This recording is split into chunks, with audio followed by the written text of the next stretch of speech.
One night, after a long day of hanging out with my friend at her place, I decided to drive the 30 minutes back home. Her place wasn't in the country, but it was outside of county lines, so you had to drive a few miles to reach everything.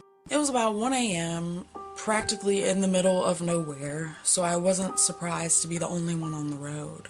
However, after about 10 minutes of driving, I noticed a car behind me without its headlights on. I found this strange, but I honestly didn't think anything of it at this point because I was so tired and, maybe they were fucked up or something, who knows.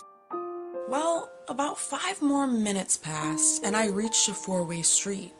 I stopped at the stop sign, of course, and then turned.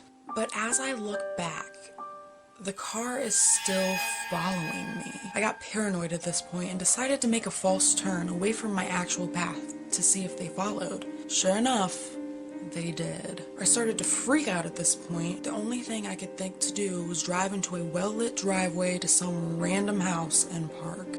The other option, of course, was to speed off, but my car was kind of crappy and wasn't able to go fast. It was just not gonna make it. So, once I parked, I turned my car off and called the cops, telling them the situation and where I was. They, of course, told me to stay put and lock my doors, and an officer was on their way.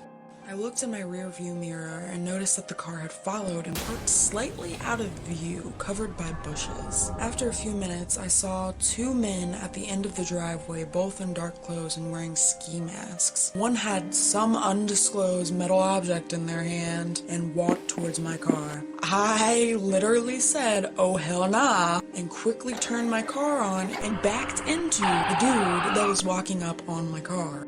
And you best believe that I sped the fuck out of there, went all the way home. They did not follow me, but I did make sure to call the cops and tell them what had happened.